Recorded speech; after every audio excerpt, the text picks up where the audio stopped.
Okay, good evening, everyone. So I am Susan DeMarco. I'm one of the librarians here at New Hanover County Public Library. And I have with me this evening Linda Thompson from the New Hanover County Office of Equity and Diversity. Wonderful. It's so good to be with you. And it looks like we have our guest speaker for the evening, Katrina Adams, is connecting right now. So we had, of course, intended for this to be an audio or a video interview. Oh, here we go. Here she is. So we appreciate that Katrina is stuck in traffic and she is making this work. So she is doing this I can hear you now. Oh, Can you hear me? fantastic. Yes, we Okay, can. yeah, sorry about that. How are you? No problem. We're good. We're good. Thank you so much for being flexible and doing this from the car. We'll keep this brief, but we just certainly appreciate your time, and we want to let our community know that you are coming to town and you have written a book. So we are excited. Oh, I'm excited to come. I was in Wilmington maybe 5 years ago and loved my experience there. And I'll spend an extra day this year. So I'm looking forward to meeting some new people. Fantastic. Well, I am certainly happy to meet you, Katrina. I'm Linda Raleigh Thompson, the Chief Diversity and Equity Officer for New Hanover County. And I just want you to know it is such an honor and a privilege. And I want you to be real careful while you're driving. So, oh, don't worry. Thank you. We're not going to keep you too long, but certainly for those who are tuning in and logging on today, you have been a busy person. And I want to just give a little bit of background on you. You've got an outstanding track record leading, innovating, and collaborating. You're the first African-American to lead the USTA, the first two-term chairman of the president, and the first former player to hold that honor. Under your tutelage, the USTA achieved several major milestones, including the opening of the USTA National Campus, the transformation of the USTA Billie Jean King National Tennis Center, and led an outreach effort into underserved communities to share the sport of tennis. You sit on several nonprofit boards. There's so many of them. I don't even think I can pronounce them all. And you've recently, how in the world did you have time? You've recently launched your maiden novel, Own the Arena, and it was published by HarperCollins Publishers. And I believe that I'm told that you can't even check it out at our library because people keep checking it out, which is wow. Very exciting. And that book was released on February 23rd of this year. So Katrina, welcome to Wilmington via Zoom today. We are so glad that you have entered our space and that you have become a part of our community by visiting with us. We know that the One Love tennis community certainly loves you, and we are so glad that you're there. So I want to talk a little bit about, in the midst of all of this pandemic and in the midst of everything that's going on, where does Katrina get her strength from to be able to do some of the great things you've been able to do? You published a book in the midst of a pandemic. Now, mind you, you were probably home, but you probably weren't being still. So talk to me about where you get your strength from to be able to accomplish the things you've accomplished. Well, the book was actually written in 2019. It was supposed to be released in 2020, and it got delayed to 2021. So most of the work was already done during the pandemic. I was able to do a few edits in the first quarter of the year, with anticipation of it being published and produced, in July of 2020. And so I wasn't just sitting at home writing the whole time, but I'm a busy person. I like to keep busy. I'm involved, as you mentioned, I'm on several boards, advisory boards, et cetera. And, the strength just comes from the inner drive that I have to continue to make a difference in all the things that I do. And I try to give my all in everything that I touch. So talk to us about your upbringing. Where does Katrina come from? Well, I'm from Chicago. I grew up on the west side of Chicago, near Garfield Park. My parents are two teachers, or were two teachers in the Chicago public school system. I had siblings, older brothers who were 7 and 9 years older than I was or am at home. And, I got started in tennis because of them. They were involved in a summer program that was for 9 to 18-year-olds. My parents were teachers teaching summer school, and I was a tag-along sister. So I had to follow them to the tennis courts every day. And I was only 6, so I wasn't allowed to even be in the program. Wow. But I badgered everybody for a couple of weeks until they let me in. And then, they hated it. They didn't want to be a part of it, but that's what the activity was for the summer.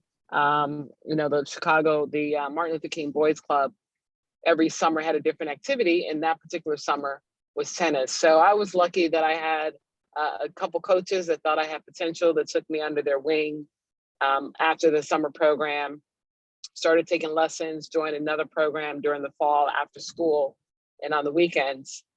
First just on the weekends, and then as I progressed, I started doing after school programs. Mhm. But yeah, that's where I'm from. I'm born and raised in the city of Chicago, went to Whitney Young High School, and then I went to Northwestern University just outside of Chicago. Yeah. That's amazing. I see so many parents today, especially African American parents, trying to find something for their children to be involved in. Talk to our parents who might be listening, Katrina, about the importance of helping your children to find a passion and to pursue that passion.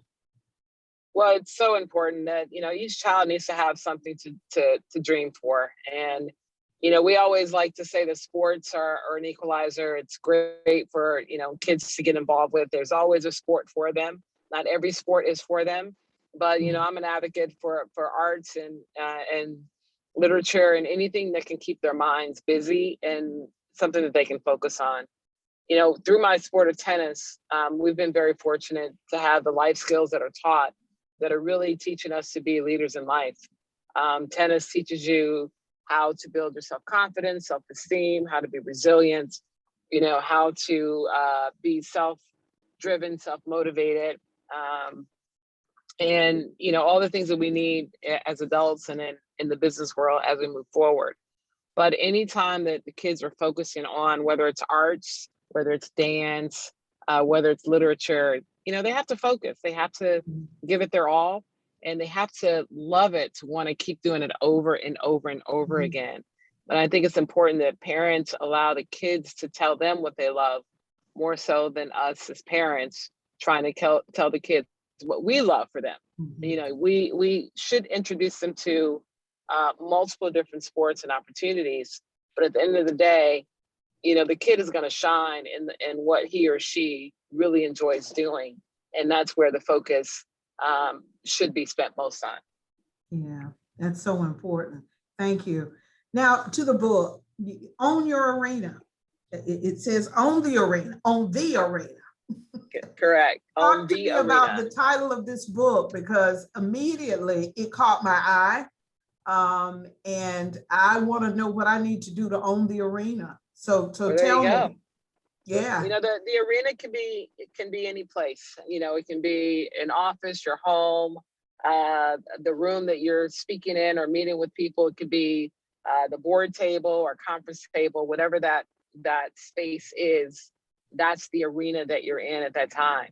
And within that arena, it's important that whatever your goals are within that space, that you're prepared to tackle whatever comes your way. The book focuses on, the title is Own the Arena, Getting Ahead, Making a Difference and Succeeding as the Only One. The only one for me represents being the only Black woman or the only person of color in a room, and understanding how you stand out. And everyone at some point, no matter what their race or ethnicity is, has been the only one of something, whether they're the only man in the room, the only woman in the room, the only something. And it's understanding how that makes you feel and how you deal with it. And so there are 12 winning match points for ways to thrive as the only one. the 12 chapters, so therefore there are 12 antidotes, starting with own the table, own your voice, own your courage, own your losses, own the possibilities, so forth and so on. And through these, I think each person that's reading the book will find themselves in different predicaments that I talk about. So I kind of go through life of business experiences that I've had, where, and go back in time to how tennis at some point prepared me for those moments, or how the village that surrounded me prepared me for those moments, or how the network that I thrive in prepared me for those moments. And so each reader will be able to find and really see things resonate with them, and find themselves in the story itself. Wow. I can attest to the fact that when you are the first and only one in that arena, it is somewhat, it could be scary, and it can also be overwhelming. What advice do you give to individuals who are the first in these areas, and they go in and they get the looks, they get the stares, and they feel less than, that they don't deserve to be there? What advice do you give to individuals who are the first in the room? Well, I think that the first thing they have to understand is that they're invited to the room for a reason. They're not there just by happenstance. And so when you're invited to a gathering or a meeting or whatever that might be, and you pretty much know that you might be the only one, then it's important for you to go in there with as much confidence as you can, and be prepared for the audience that you're about to engage with. You know, if it's a cocktail reception, find out 2 or 3 key people that are going to be there that you can Google and get some information, background information about, and find something that's similar that you have. Maybe you have, the same number of kids, or your kid is, maybe you played the same sport, or whatever that might be. And that gives you something to talk about, that is a common ground that kind of breaks the ice of the conversation or the business at hand. And that's something that everybody can do. You know what gathering you're going to, and find that 1 or 2 people, because don't just look at 1 or 2. You want to look at a handful, because if you walk in the room and those 1 or 2 people are already engaged, then you're kind of lost without a plan of being able to speak to others about whatever it is you want to talk about. And if it's a meeting, then you make sure you go in prepared. And so when it is time that you're called on to speak up, you're speaking with knowledge and confidence, and that no one can challenge you for wondering why you're in that room. Wow, that's great advice. I appreciate that. One of the things I noticed on your bio is that you're the chairman of the Gender Equality in Tennis Committee. Tell me how gender equality has changed over the years in the game of tennis. We're very fortunate that our sport has always been for boys and girls, men and women, in so many different ways. And so when you look at the evolution of equality in tennis, it's not so much the playing opportunities. The playing opportunities are definitely equal, on the professional level, on the collegiate level, on the junior level, et cetera. There are tournaments for everybody in every age group. And so there's definitely equity there. I would say on the professional side, the prize money is basically what everyone is fighting for equity. Grand Slams have equal prize money. They've been equal for decades. The US Open was the first one to offer equal prize money in 1973, just 5 years after the Open era existed. Wimbledon was the last one, I think, in 2012, maybe. But it's the other tournaments, the WTA Tour and the ATP Tour, where our women are still fighting for parity and equity in prize money payouts. But it's definitely grown. I mean, you look at the opportunities that these players are having today, and I think it's great. Yeah. So you're coming to Wilmington. Talk to us about your relationship or partnership with One Love Tennis, and your trip. Tell us why you're coming to Wilmington. Well, I'm coming to Wilmington, one, to support my friend Lenny Simpson. He suffered a Love stroke him. earlier in the year. And so first and foremost, I want to come to see him. And if I'm going to come and see him, then I might as well do something with the organization. I fell in love with the foundation, One Love Foundation. I don't know, probably 6 or 7 years ago. I came down to visit, I believe in 2015, maybe 2016. And, it was a situation where I just fell in love with the girls and the kids that were participating in the program. They're actually the group of kids that helped motivate me to move the needle forward on getting Althea Gibson honored at the US Open in some capacity, of which we erected a statue in 2019. But a lot of that came from, having a fire lit under me from a bunch of teenagers asking why we hadn't really honored Althea in any way at the US Open. So I have much respect for what Lenny Simpson and his staff are doing and have done over the years for these youth in Wilmington, teaching them, the sport for a lifetime, teaching them the history behind the likes of Althea Gibson and others who came through Wilmington, decades ago, and trying to revitalize what was there at Dr. Eden's home and refurbishing it to make it in classrooms and redoing the court, et cetera. So I was there for the ribbon cutting just a couple years ago when the court was refurbished. So, I enjoyed being in Wilmington and happy to be back. Well, I have enjoyed my time with you. It looks like you finally made it to your destination, and I'm glad you made it safely. Again, it's an honor to have had this opportunity. When you do come, I'm going to try to make sure I find you and bring my book so that you can sign it. And so thank you so much for this time today. And we appreciate all that you're doing, and we appreciate your wisdom. And I'll turn it back over to our library. Well, Okay. Thank you for highlighting the my story and promoting the book. I greatly appreciate it. Thank you. Looking forward to meeting you.